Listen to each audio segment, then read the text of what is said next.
Welcome, everyone, to our 2025 series of ongoing OTF Connects webinars. My name is Peter Beans, and I'm honored to be your moderator for today's session with Deidre Harrington, entitled Enhancing Classroom Practices with Generative AI. Before we begin, I'd like to do a land acknowledgement. We acknowledge first and foremost that we are gathered in the province of Ontario on the traditional territories of various Indigenous peoples who have been present on this land known as Turtle Island since time immemorial. We acknowledge that this has been a meeting ground for generations. We are grateful to the stewards and caretakers of this land. As advocates, teachers, and educators, we understand our collective responsibility to honor, protect, and sustain this land. We further recognize and honor within the membership of OTF those who are Indigenous to this land. This practice of recognizing the ancestral and traditional lands in which we work, live, and play is a concrete action that we undertake as a first step towards reconciliation between Canadians and the Indigenous peoples of this land. But it is not our only step. Collectively and individually, we must seek to denounce the injustices and wrongs that have been committed against the First Nations, Métis, and Inuit peoples, and to dedicate ourselves to cultivating and maintaining relationships based on mutual respect and truth. So please allow me to introduce Deidre Harrington this afternoon. Deidre is celebrating her 20th year in education. She holds a Bachelor of Education and a Master of Library and Information Science degree from Western University. Her roles have included classroom teacher, e-learning instructor, department head, learning technologies coordinator, and ministry course writer.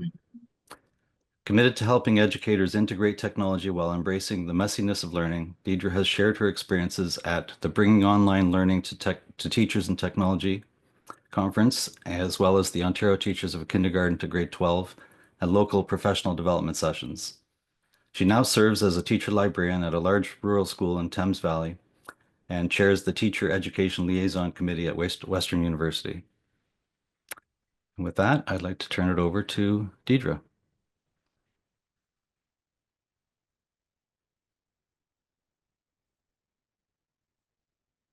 Okay, am I live? You are. You can see my screen. Okay, I am so glad to have you all with me today. You are here because, like me, you are interested in what's going on in this wild new world. So today I am going to try to give you a handle on what's happening with generative AI. Full disclosure, I am not a computer science teacher.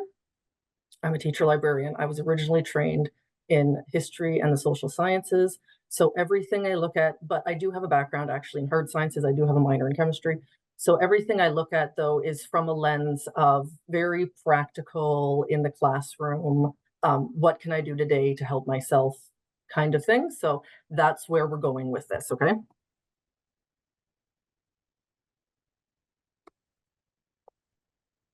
Okay, so we have 90 minutes today. We're going to look at three things.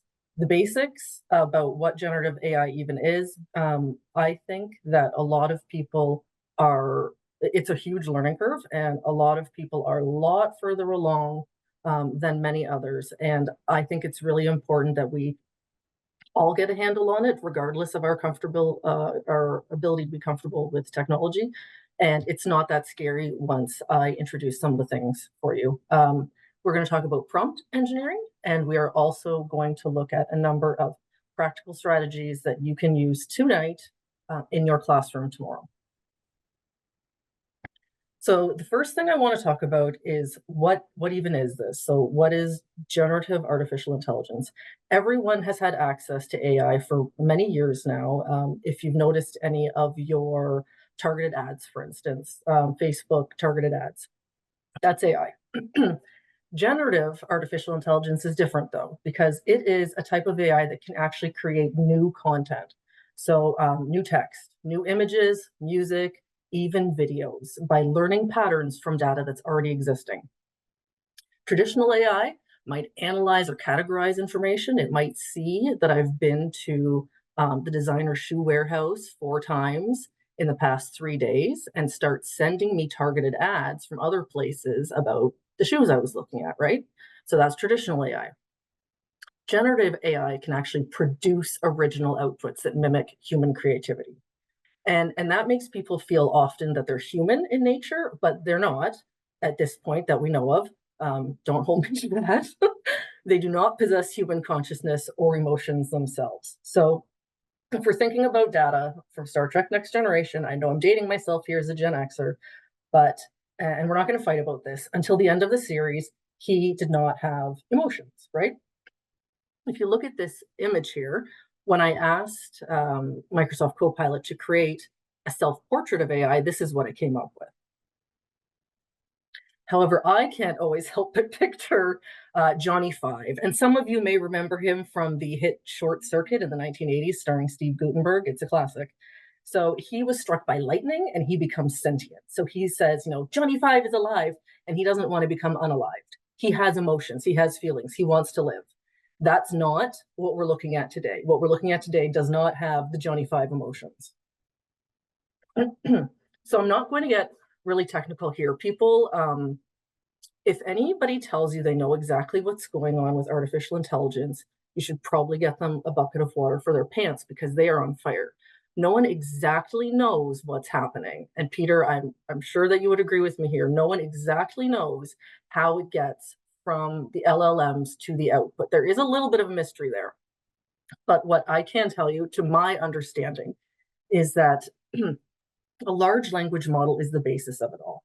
And that's a type of artificial intelligence that's trained on huge amounts of data. So it's gone to the internet. These models have often gone to the internet and scraped it for all it's worth, found everything free, and it has put that in that to learn, to understand human language by recognizing patterns and relationships between words and phrases. Generative AI uses those models to create new content. Okay, so what's happening? I've seen people describe this as like a Lego block is the LLM, and then on top of it are the generative AI blocks, and you're kind of making a little Lego building.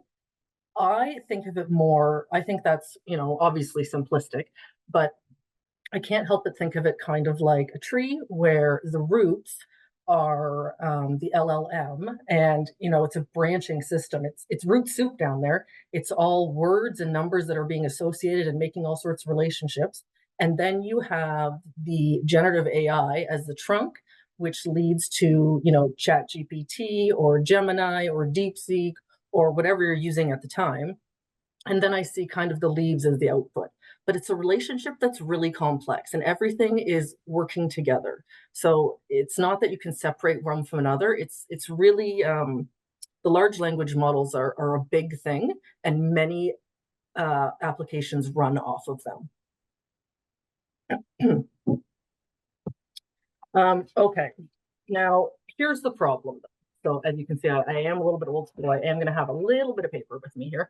The real world impacts of using it. So what's different about generative AI from other AI or from your Google search is the power density that it requires. So fundamentally, it's just computing, right? But generative AI, a training cluster, really takes a lot more energy than a typical computing workload would. So specifically to train that AI, to get those large language models, to make those relationships, and then to train the AI, it takes a lot. So it consumes a simple Chat GPT query, for instance, can consume about 5 times more electricity than a simple Google search. Creating images, creating audio, video consumes even more. So you can think of it this way. A Google search takes about as much energy as it does to boil a kettle of water. And how many kettles are boiling to create AI art? So I know that a lot of things are awesome, but I have to always think about the real world impact of the technology I'm using. The electricity demands of the data centers get a lot of attention in the research, but the amount of water consumed is also pretty terrible. Chilled water is used to cool data centers by absorbing heat from the computing equipment. And it has been estimated that for each kilowatt hour of energy a data center consumes, it would need about 2 liters of water for cooling. And a lot of data centers are located in Africa right now. The other issue, of course, is labor concerns. So like I said, a lot of data centers, African data centers is a major one. African workers, particularly in Kenya, have been employed by companies like OpenAI to help improve the safety and accuracy of the AI models. And the workers are often tasked with reviewing and labeling large amounts of data, including identifying and filtering out harmful or toxic content. That process is crucial to training AI to avoid generating inappropriate or harmful responses. However, there are obviously significant concerns about the working conditions and compensation for these workers. So these folks are looking at maybe some pretty bad content a lot of the time, and reports indicate that some Kenyan workers were being paid less than $2 per hour American for their labor. And the nature of the work involves sifting through potentially distressing and explicit content, tends to take a toll on their mental health. So I have included just a little bit of information there. I think this would be a really good thing for world issues classes to look at, geography classes to look at, because they might not understand that the fact that I mean, 2 weeks ago it was put a picture of your dog into ChatGPT and it will turn it into a human. That is a lot of energy for something that is pretty frivolous. And we can see just from a really quick search that AI does have an environmental impact, and we cannot ignore it. And folks will say, but it's becoming more efficient. It's becoming more efficient, but more people are using it. So I don't know that we're cutting down on the electrical use or the water use. Okay, so I think you need to be aware of that. We tend to think of it all happening in the cloud because it does for us. You can pop on anywhere and access your information if you're using Google Drive or whatever. But the cloud is a real place. This one is in Johannesburg. So this is Africa Data Center's hyperscale data center in Midrand, Johannesburg campus. And these are some of the places that are using a lot of water. And people around them might not have everything they need because of the resources that these data centers are taking. Okay, all of that really negative stuff being said, and I think you have to know that in order to make an educated decision. I make decisions every day on my environmental impact and the things I want to support, and that is something that you have to decide for yourself. But I would like to talk about how educators can leverage generative AI to streamline practice while still prioritizing those ethical principles. This is a great picture from AI for Educators. It was a book that I've used to base this off of, AI for Educators by Matt Miller. And when we think about the types of things we do, or if you're already using ChatGPT or Copilot, which of these things do you actually consider cheating? And which do you consider human generated? So if the student has written an assignment, they have inputted it, used it to edit, taken back the information, gone over it again, submitted it for peer editing, all of these things, but they did use AI at some part of the process, we still have to think about the fact that that's okay. This is the way we're headed. They're using Grammarly, and they are probably going to be using AI a little bit. It is best at this point if you get a handle on it and you start to know how to use it and its limitations and what it's good for, because there's a lot of things you can use it for as an adult. And then once you know as an adult how to use it, you can often guide your students a little bit more easily. I am showing you Copilot because of a few reasons. One, because this is the only thing we're allowed to use in Thames Valley.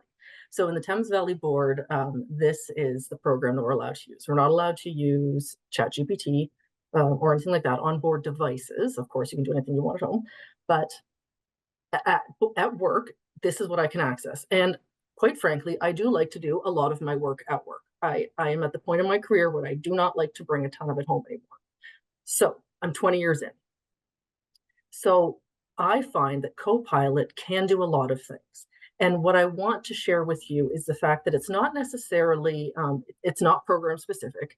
Any AI, any generative AI will give you similar results, any of the big ones. But I'm, again, showing you this because one, it's the one I have access to, two, it's free, and three, we have a privacy agreement with it, and that's why we use it. The other ones, we do not have that agreement with our board. What can it do for you?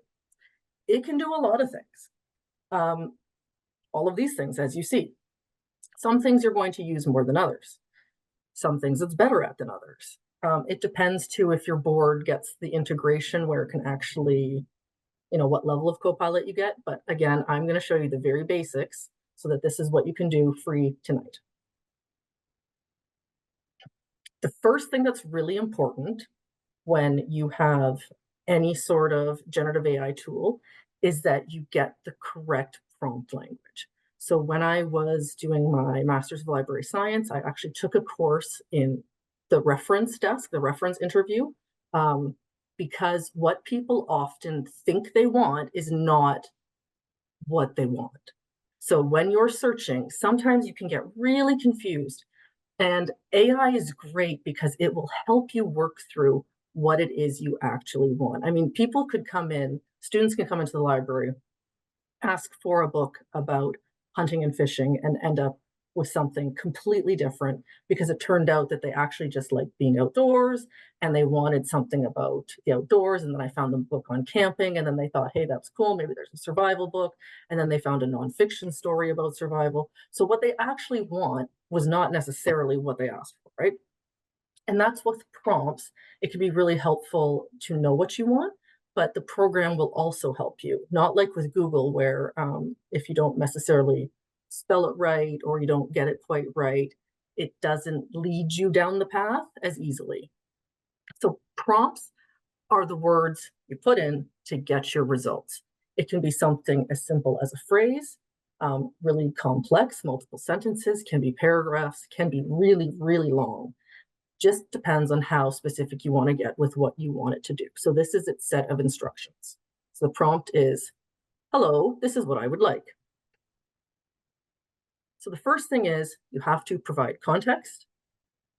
Then you have to be specific. And third, you're going to build on the conversation.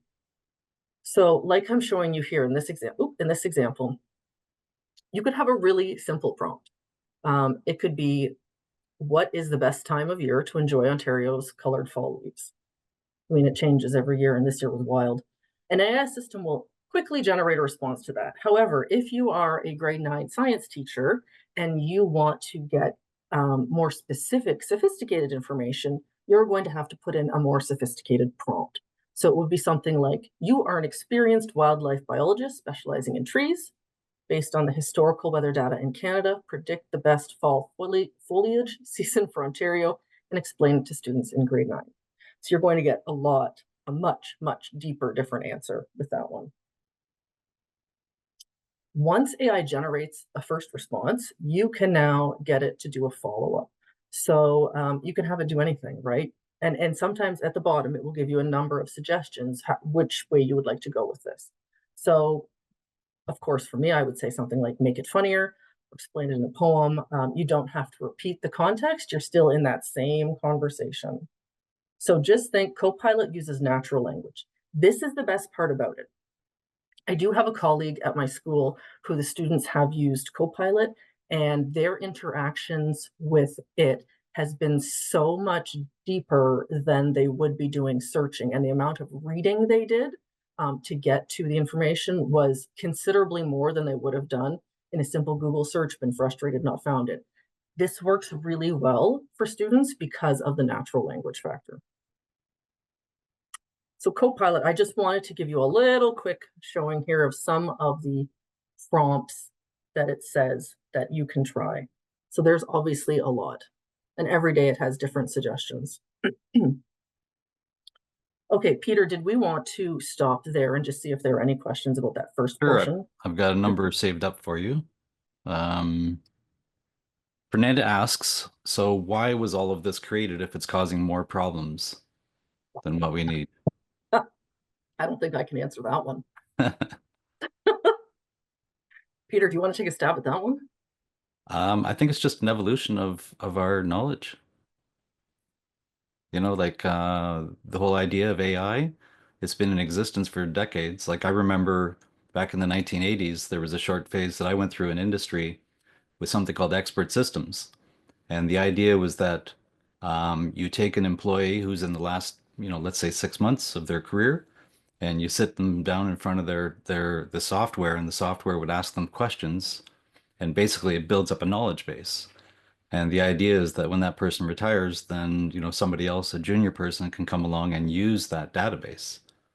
So that was like a very, very early form, very crude form of AI, but I think it's just an evolution. And there was an accident that happened when they developed these LLMs. I think they were quite shocked at how well they performed, and now everybody's jumping on board. Yeah. So Fernanda says, it's not plagiarism if they cite the source, right? Comment on that? Oh, I wasn't going to get into students, so this one is from the point of view of teachers, but Yeah, you're the teacher in your classroom and you set right. whatever citing source requirements you want. Yeah, Trust me, I'm a librarian. I love sourcing. yeah. And then this was a question that I don't quite understand. Fernanda, you might want to unmute perhaps. Is it okay with the board Wi-Fi, like on your laptop? So I'm not understanding that. Yes, Is the because, sorry, I understand that when you're in a board, you shouldn't use, for example, ChatGPT, right? It depends I on know what your board has said. the My board TDSB, says based no. on my understanding, the TDSB, based on a colleague at TDSB, says it's better not to use ChatGPT when you're in hours of work, let's call it like that. So because you mentioned something that triggers, like that brings in my thinking right now, I was wondering what happens if I use my laptop, but I use the TDSB Wi-Fi? Will it still register that I'm using ChatGPT, or it doesn't matter? Because I know that under the devices that belongs from the board, we shouldn't be using that. I don't know if it's clear, the question. So the connection is going to be secure. The other issue is whether or not the organization, it's OpenAI in ChatGPT's case, whether or not they're going to be using the information that you put in there. So up until a few months ago, that really was a concern, especially with free accounts. But now if you go in the settings for your account, you can actually disable the information going up to the company. So I know that's true for ChatGPT. I'm not sure about the other ones. But once you enable that, then the information is not retained by the company. Like it used to be that they needed a knowledge base, to inform their LLM, their large language model. But now they have, so much data already that, they don't need the questions that you're going to be asking anymore. They've probably got it 100, 1,000, 10,000 times before. So for everyone using ChatGPT, go into your settings like tonight and make sure that you've got that one button checked so that your information is not going to the company anymore. Maureen says, great point about privacy, safety, and security, and it's important to follow district school board guidelines. Yeah, and the school boards are all over the place, of course. We're going to talk about that a little bit later on too. Yeah. And then Lindy mentions it's probably a good question to ask your union rep if you're not really sure. So if Yes, your school get into board this. doesn't have guidance, then talk to your union. Yep. Yep. Okay, that's what we've had so far. I don't think I've missed anything. Perfect. Nope, go ahead. Okay, so here is the meat of the presentation. So this is where my AI journey began with Matt Miller's book. In it, he outlines 30 ways that AI can support teaching and learning. So I tested those ideas, added a few of my own, and I'm going to present the best of the best to you. Remember, not a computer science teacher. So some of you may be barely hanging on. I bet most of you are completely fine. Maybe some of you are bored, but the ideas go from simple to more complex. I'm in the trenches every day with the kids, and these are things that work both in person and in my online courses. So the first one, very simple, of course, if we're going to level definitions, really good, really easy, because you are going to have open level courses with students from, reading levels all over the place, right? Elementary classes are like that, and high school classes are now becoming de-streamed, and you have kids all over the place. However, they still need to understand the same concept. So if you need a concept explained, defined, the AI assistant can provide you to that in as much or as little as you want. I did it over here just to show you a child. You could say a reading level. I said a teenager because I wanted the tone to be, because it could be a reading level of 3, but be an adult, right? So you could also say that, a low level reading adult. So those are the types of prompts you provide. And then you have really quickly stuff for your classes. So for instance, my daughter in grade 3 came home the other day with a Frayer model. And I had actually been doing that earlier in the day with another class. So think about how much time you could save as a teacher coming up with all of your examples, and then having the kids use, the Frayer model to look at your new vocabulary. So I think that that's a really time saver for a lot of teachers. If you can pop in to the Microsoft or the assistant and have it come up with these things for you, maybe the kids can do a sort, whatever. I think there's a lot of possibilities for vocabulary. The next one, similar to when I used to go to my public library in high school and check out Cliff's notes when I didn't want to buy them, or Cole's notes, I guess they were for me. Summaries. The summary of a text can help a lot, right? So either it can help place you where it is, or afterwards it can solidify your knowledge. It's similar nature to a book club. You hear what other people are thinking, observe about the text. It helps inform your view of it. If you would like to give really something specific in the story, the text, the article, whatever it is, focus on that. Ask the AI assistant, I would like this article cut down in half, cut down to 50 words, cut down to 100 words, and please focus on the quote about global warming. So that's the type of thing that you would need to do to get a class set of text summaries, which leads into then the differentiated text. And this is along the same idea. You can create them in different levels, but you can also create them in different formats. So it kind of depends on your classroom and your students and what you want to do with it. But it's kind of fun, and it's not as hard as it used to be. So making those like little funny songs or rhymes used to be tricky, and now you can ask the AI assistant to do it for you, and it's funny, and you can get it to change it, or you can get it to be dramatic, whatever kind of tone you want. As you can see, if your response you get is too simple or complex, you get a version that's a little more simple or complex. You just need to ask it to change it. I wanted to show you something I use in my course right now. This article, A Prolonged Drought Destroyed the Indus Valley Civilization. I teach grade 11 ancient history. I have a number of students in my class right now because it's online. I actually have students with IEPs with pretty high needs. I have a couple of MID students. I have students with really a lot of difficulty reading. And I wanted to take this kind of boring article that's pretty long and summarize it to a grade 3 reading level.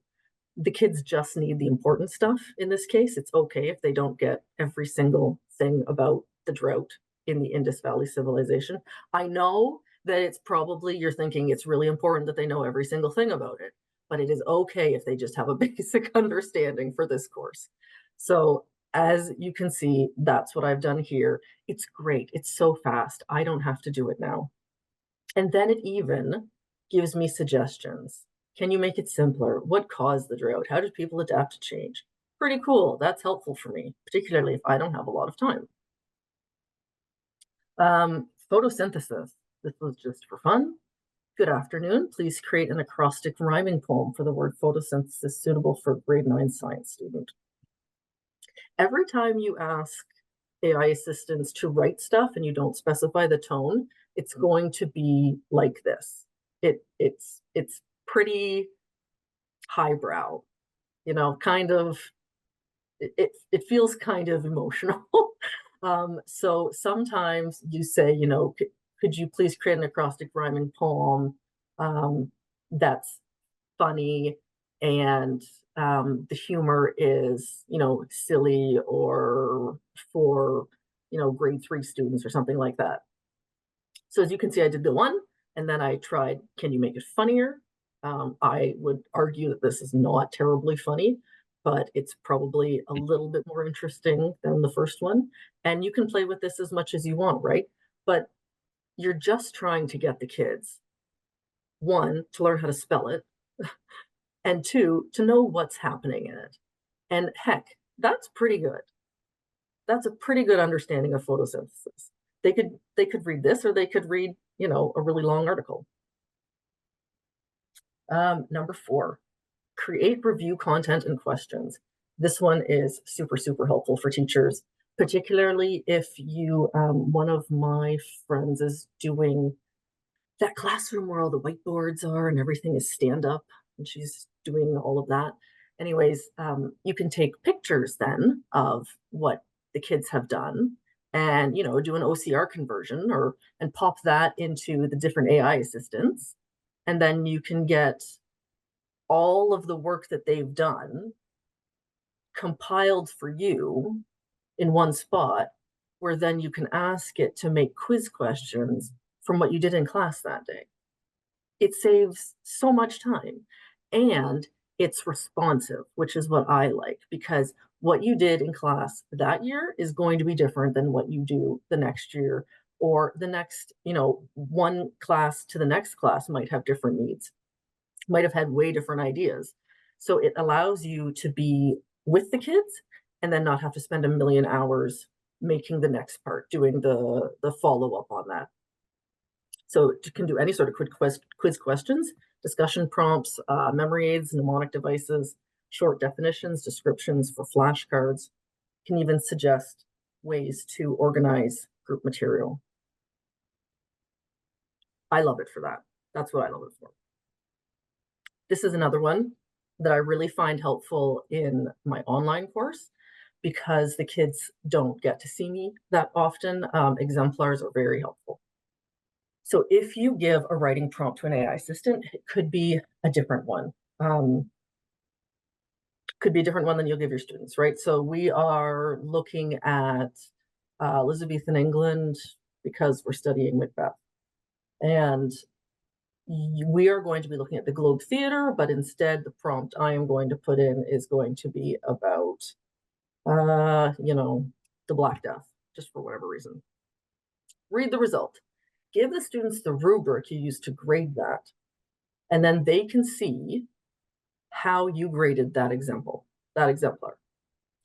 You can provide a few different ones written at different levels, and you can show them, hey, this one, and then you mark up the rubric. So you're not writing that sample essay, you're not looking for a sample essay. You can have them generated, and then you mark up the rubric and show the kids, this is how this would be evaluated. It's really good for peer editing as well, because when they critique the word of each other, it's really difficult. If they practice first on a bot, it might not be so hard to be honest, because the bot does not have any feelings. Again, that I know of yet. No Johnny Fives yet. Peer review is one of the hardest things, I swear, in English classes. That's what English teachers talk about a lot. The kids struggle with it, right? They really struggle with reviewing each other's work. So practicing on the generative AI, so to the point where it becomes much easier, and then using each other's work for peer editing, I think could be really helpful to take a lot of that emotion out, and also to help nail down what you're actually looking for. It's not your friend's essay, right? So here's the rubric, you've seen how it's been evaluated, now you can go on to your friend's work. I think that could be really powerful. This one is along a little bit of a different vein. So this is if you're into math or science. If you enter a mathematical or scientific problem, the AI can solve it, and it can show you as many of the steps as you ask. Now, this isn't great for the kids, right? We don't want them putting it in and having it just, bloop, and then them writing it down and coming into school the next day. Obviously, that's not what we want. But when they get to school the next day, if they don't understand it, it's going to be pretty obvious to us, right? This is the thing. They think, I don't know who they think they're tricking. If you have a problem that hasn't been solved correctly, you can also put it in and ask it what went wrong. And you can do the same with any piece of writing code. I know some people I know, when they've had a piece of code that they haven't been able to quite figure out, they've popped it into an AI assistant and said, hey, I keep getting this error. Can you show me where I've gone wrong? And I don't know why there would be anything wrong with that. Asking it to identify a problem so that you can fix it, that seems like a really good use of AI to me, because you're still the human overseeing the whole process.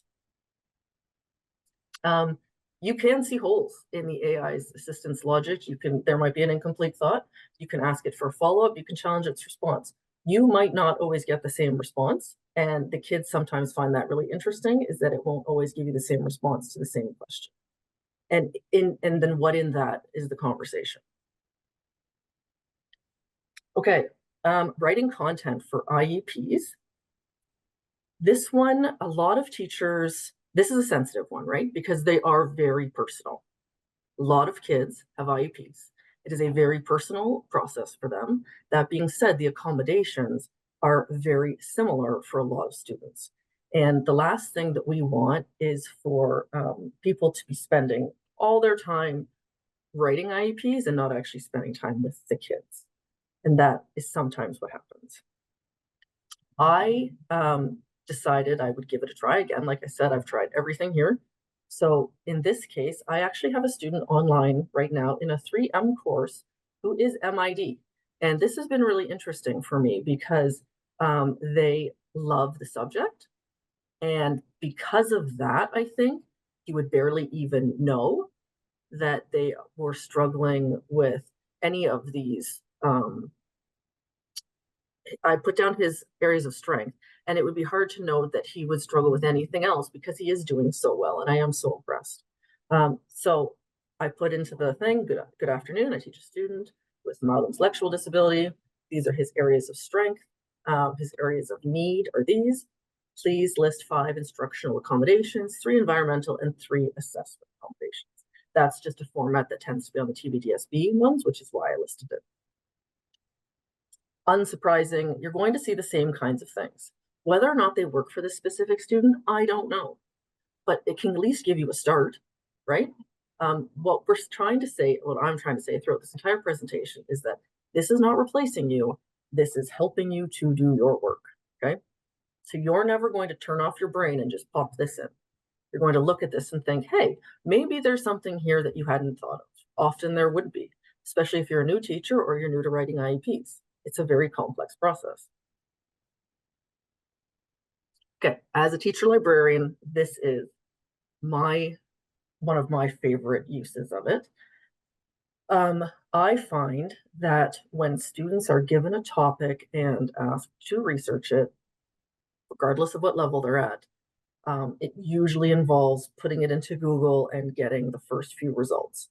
Now, it used to be Wikipedia, which I would almost prefer because now they have the Google AI search below it. And that is, that's the Wild West. Sometimes you can get really weird answers there. But what I like to do as a teacher is get the list of resources for the students, make sure that their topics are there, and then say, this is what you have to work with. So for instance, curate a list of 5 websites suitable for teaching grade 9 Canadian geography in Canada. And then I look at this, and then I can actually go to each one, check it out, and I can say to the kids, I want you to do your research limited to 1, 2, 3, whatever of these. And of course, I would have vetted them ahead of time. This way, you don't get a whole bunch of absolute chaos back when you're asking for research. I do lessons with students from grade 9 through grade 12, and researching is hard, and it always has been hard, and I think it's harder now because they have more things to use.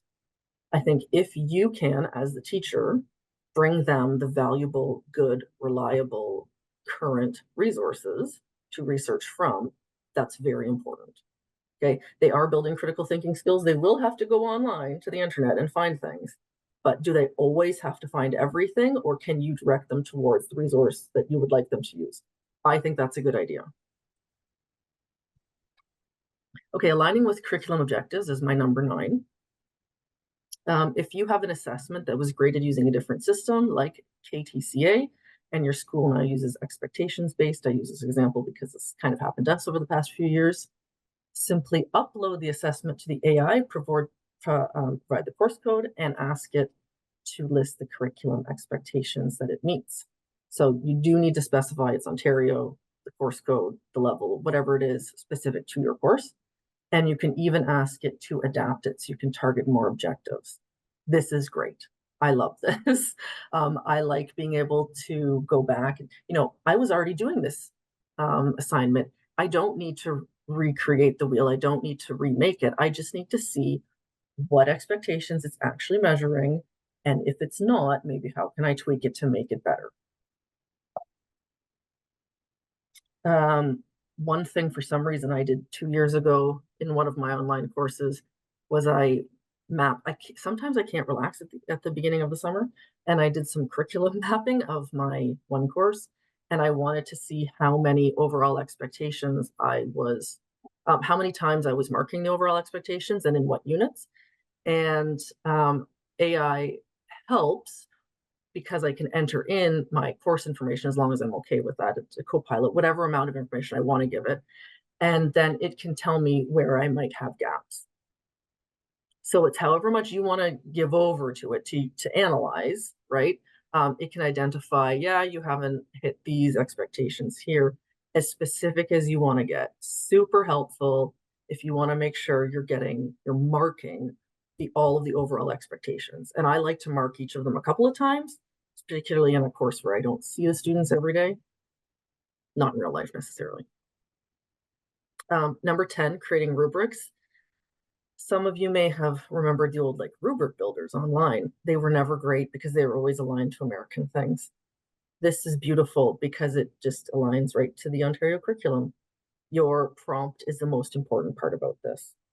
To make an expectation-based rubric, you have to enter the desired curriculum expectations. You have to tell it how many criteria you want, how many levels, and you've just got to be as detailed if you want it to have marks associated with each one, if you want it to be a holistic rubric, whatever it is, it can do it, but you have to give it the right instructions. It can only do what you tell it to do. So if you make a first one, oh, that's not quite what I wanted, change your prompt, try again. Okay, you do have to be specific, or you can kind of get some wonky rubrics.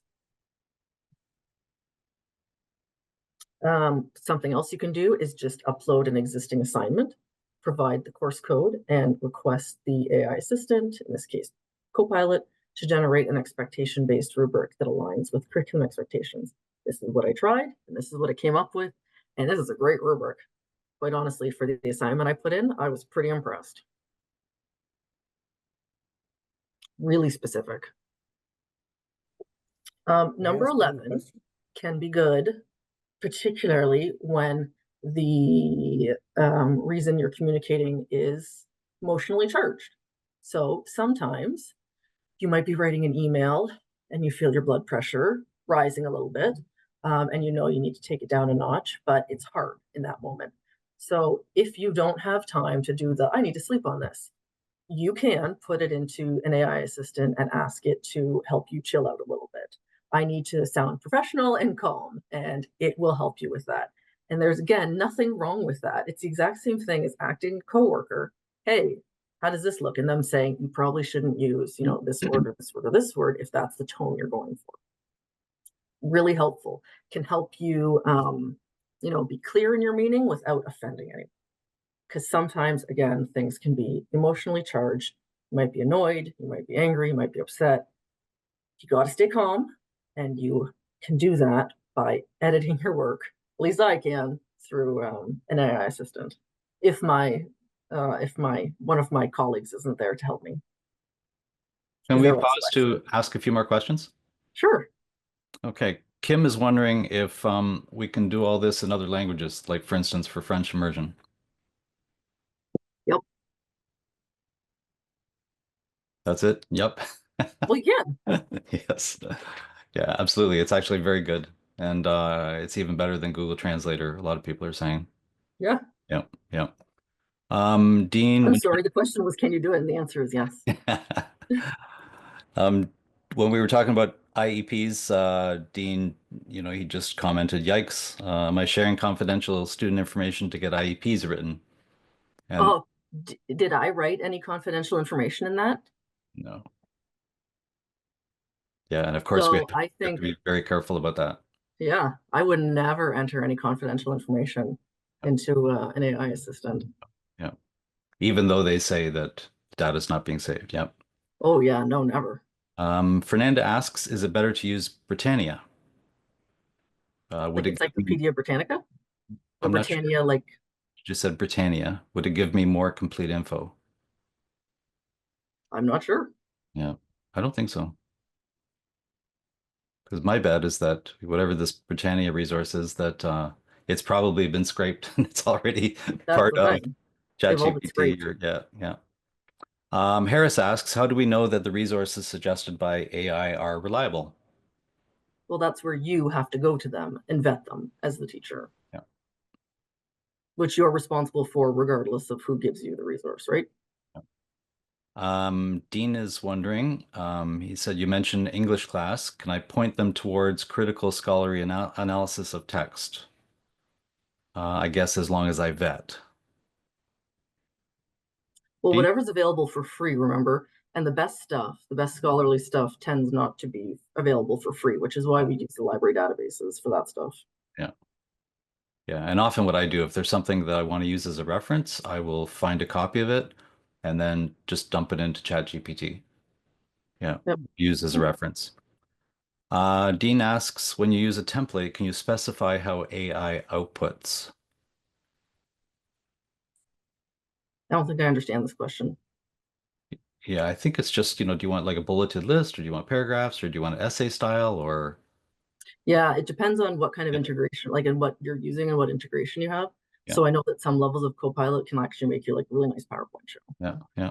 But right now you're just going to get slides with the text. And then Dean, when you were talking about rubrics, Dean asked, can I use Excel? So I'm assuming, Dean, do you mean like to export to Excel? I know for a fact, yes, you can. You can tell it to produce an Excel spreadsheet for you and that you can download. Yep. Yeah, if that's what your question means. And then we had a Yeah, few more that just popped up. Lindy says, I've used Gen AI for English to French translations, and it's excellent. Again, you need to know French well enough to go in and clean up the initial translation, but it is really fast and impressive. And Catherine says, just checked with a colleague who went to a TDSB conference a few weeks ago, and they were saying that we can use Gemini. Yeah, because is TDSB a Google board? It probably is. And that's all I have for now. Alrighty. Okay. And then number 12, help write letters of recommendation. So again, AI can be a great place to write a baseline letter that you can customize, improve to meet your needs, provide context for the letter, who it's for, who the audience is. If you're like me, you probably get asked this a lot of time. There are always concerns about confidential information. I guess I didn't start this off by saying you're never going to put in any student names ever. You're never going to put in any identifying information about them at all. However, if they send you a digital resume and they worked for, you don't have to list the places, but these are the types of jobs they had. This is, they babysat, they did this, did that. That's not confidential if it's not associated with their names. Lots of kids babysit, lots of kids work on farms, lots of kids have different jobs, right? So just that together, you would have to take out anything identifying, and then you can put that information in and say, help me start to write this. What this is the old form letter from Google, but much improved, because you would start with one of those and have to put in everything. And it was tedious and it took a lot of time. And even though you love the kids, it can take a long time to write these, depending on, what the application is for. So get some help with it, make it sound nice and clean and professional in a lot less time. Okay, so those are all the things that I recommend you do use it for. Now I'm going to talk about two things that I do not use it for at all. Did we want to, were there any last questions before I jump into this? Here was a good one. So if I find a scholarly article in a database and then enter it into AI, does that content then become available to the system as a whole? Am I violating privacy or copyright? If you feed a behind the scenes PDF that you've paid for into an AI engine, yeah, that'd be violating copyright. Yeah. And again, it depends which one you're using and which level of account you have. Yes, because if it doesn't save it, Yeah. you're Yeah. not. So for But if instance, it's using it to train, then you are. yeah. Yeah.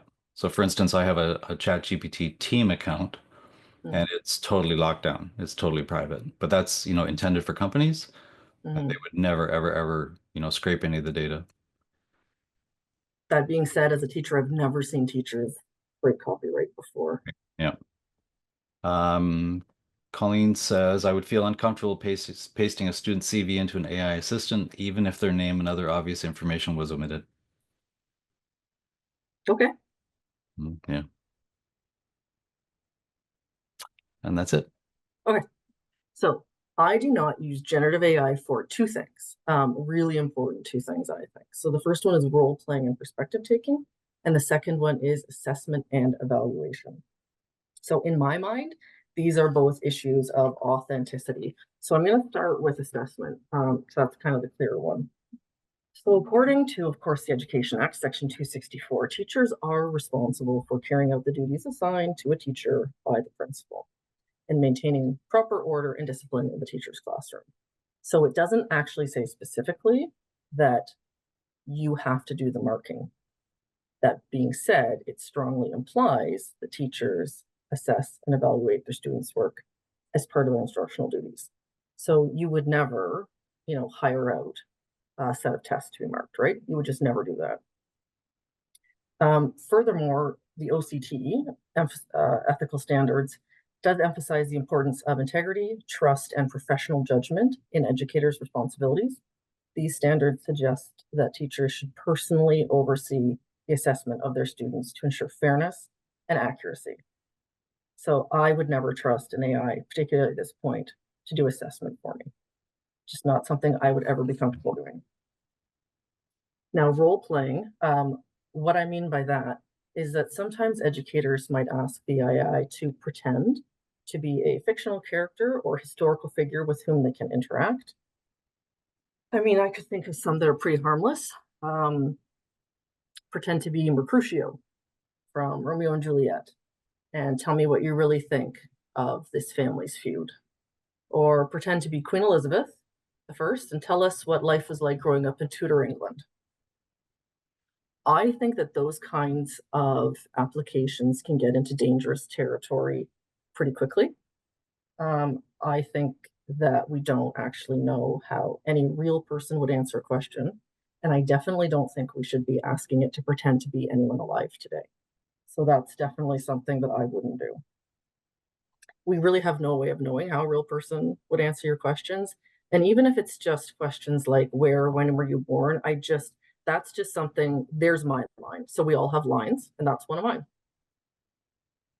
In terms of role playing, as a history teacher, I used to have students do things like imagine what it was like, for instance, on the front lines of First World War. You're at the Battle of Ypres, you're in the trenches, you're writing a letter home to your loved ones. I wouldn't give that assignment now. That's something I did 14 years ago, and I wouldn't do that now.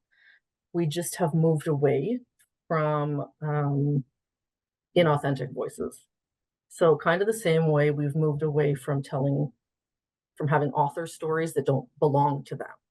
You know, we don't teach To Kill a Mockingbird anymore. We have Jason Reynolds and Toni Morrison on the syllabus instead because we have authentic voices from people who have actually a story to share, not someone who watched someone else's story and is sharing that. So my point is that I don't play pretend with identities. And I think that's a pretty good line in the sand for me.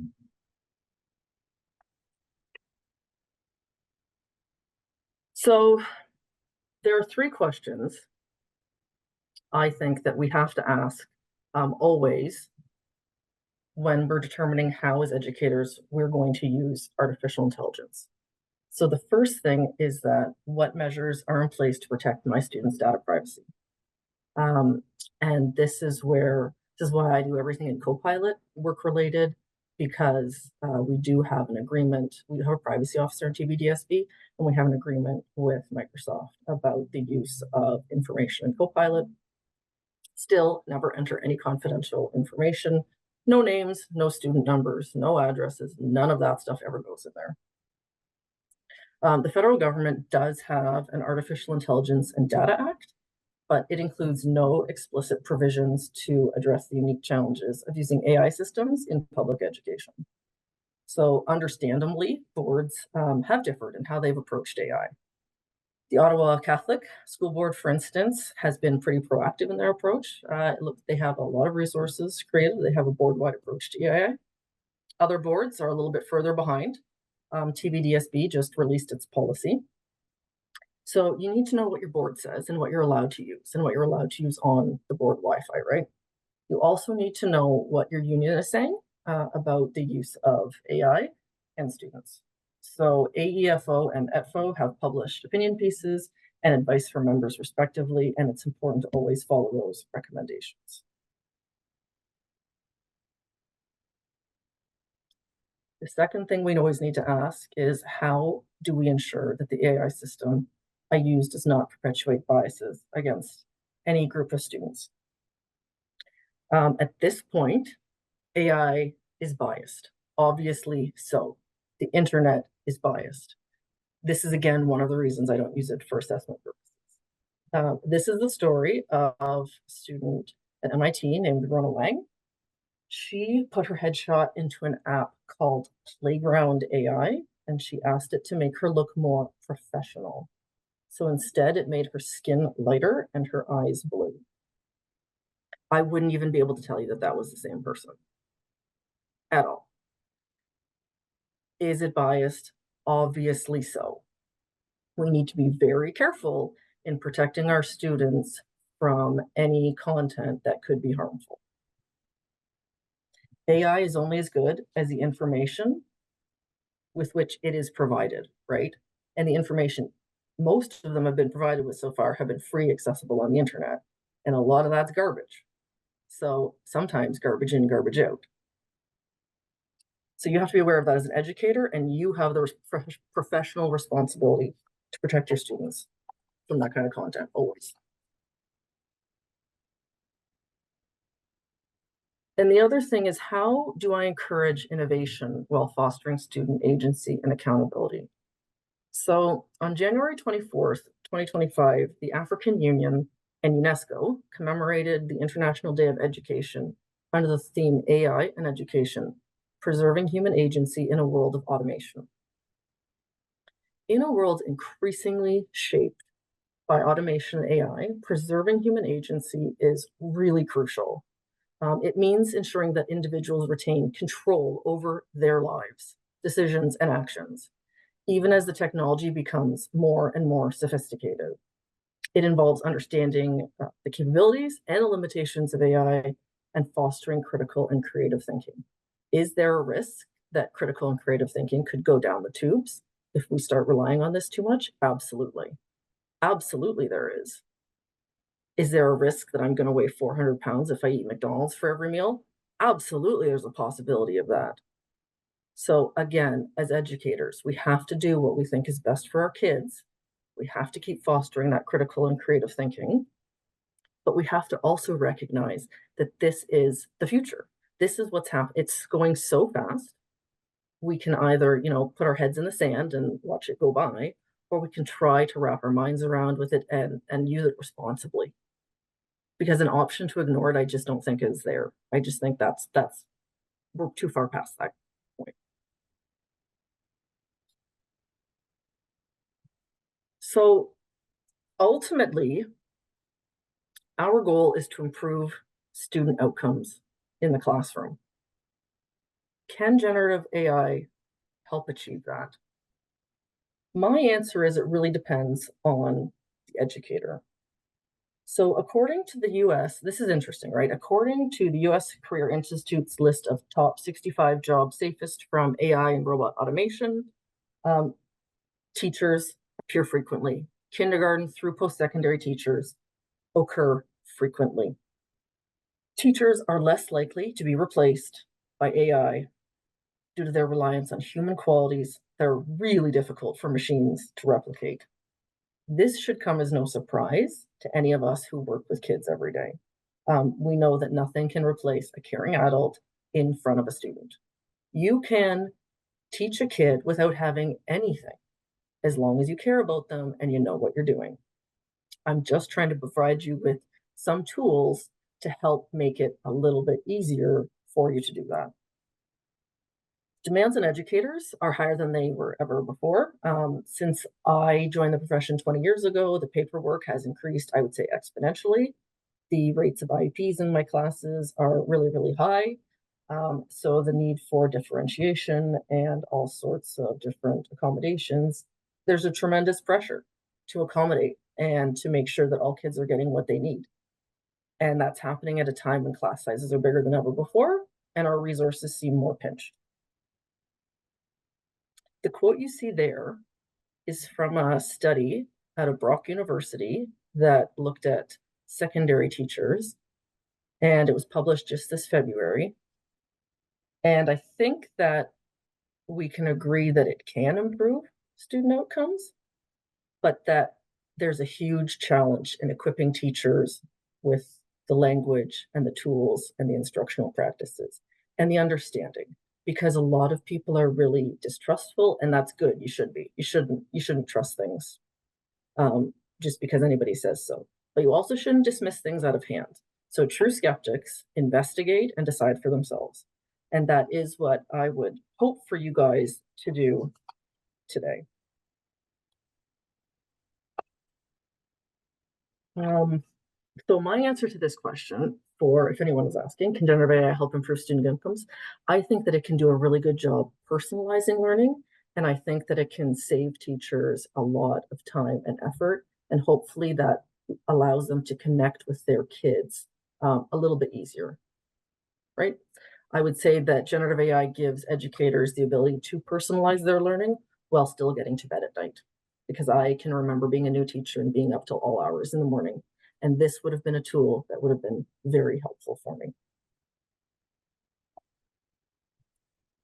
So maybe now we can go into some questions. Sarah asks, will there be an upcoming PD session on how to manage and detect the use of AI by students? That's a moving target. Some AI detectors are good. There's a lot of false positives, a lot of false negatives. So you're kind of out of luck.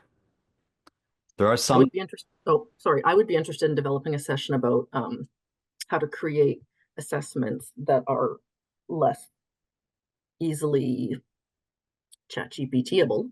Yeah. Remember when we used to say create the non-Googleable question? Right. Yeah. Yeah, that's a big part of AI in education right now. Mm-hmm. You know, you and I talked about process versus product. Yep. You know, so for instance, writing an essay, and the story that I had shared with Deidre was a teacher asked me at a conference, would I let a student use ChatGPT to correct spelling and grammar when they're writing an essay? And I said, absolutely. I would let them use ChatGPT to write the essay. And they were kind of shocked by that. And I said, it's time for us to move on. You know, it's no different than when calculators came out. You know, it's a tool. It's like, you know, in the wood shop, would you tell students not to use a hammer? Of course you wouldn't. And in my personal opinion, it's the same thing with AI, with chatbots. You know, it's a tool, it's out there. So we have to modify what we're doing in the classroom. And it's tough for sure. It is Oh, tough. At yeah. the same time, like I'm not all in on any of this. I'm just entering the waters here. Yeah. Yeah. Fernanda says, in my opinion, it's a dangerous, or maybe you acknowledge this already. It's a dangerous fine line with AI because it's taken away the chance to holding being humans and make healthy and normal mistakes to continue improving our learning. As educators and students, we both learn together. Yeah, I feel there's a lot of trepidation about using AI in the Sure classroom, there is. but Why if you're wouldn't not there using be? it, the kids are. You know, a high Oh percentage yeah. of the students are Yeah, using it. yeah. Yeah. Yeah. I mean, we can either figure out what they're doing or we can, Hmm. not. Yeah. You don't have to use it. You just need to figure it out. Mhm. And then you can do whatever you want. I mean, I am a teacher librarian and I have never gone the e-reader way. I only read paper books. There's a lot of things that we do because we like them. Those are our habits. You don't have to change everything. anyone who wants to email me, I've made just a couple of pretty boring but helpful resources for teachers at my school about how to design questions that AI has a hard time making. And I think I had one other resource. If you email me, I've got two things for those of you who are really interested in the process part and how to frame things so that kids just can't pop in a question and get an answer. I have a couple of things for you if you want those. If you like, Deidre, if you send me the link, so I'm going to be producing notes from this session, and then I can include that in the notes if you like. Sure, I can do that. Yeah. And for your information as well, the AIDA link gave us a 404 error, so I found the correct link and I'll email that to you so you can update your slides. Okay. Yeah. Okay, so in the spirit of this session, I used ChatGPT to put together a thank you. So let me read it for you. Thank you, Deidre, for such a practical and energizing session on using generative AI in the classroom.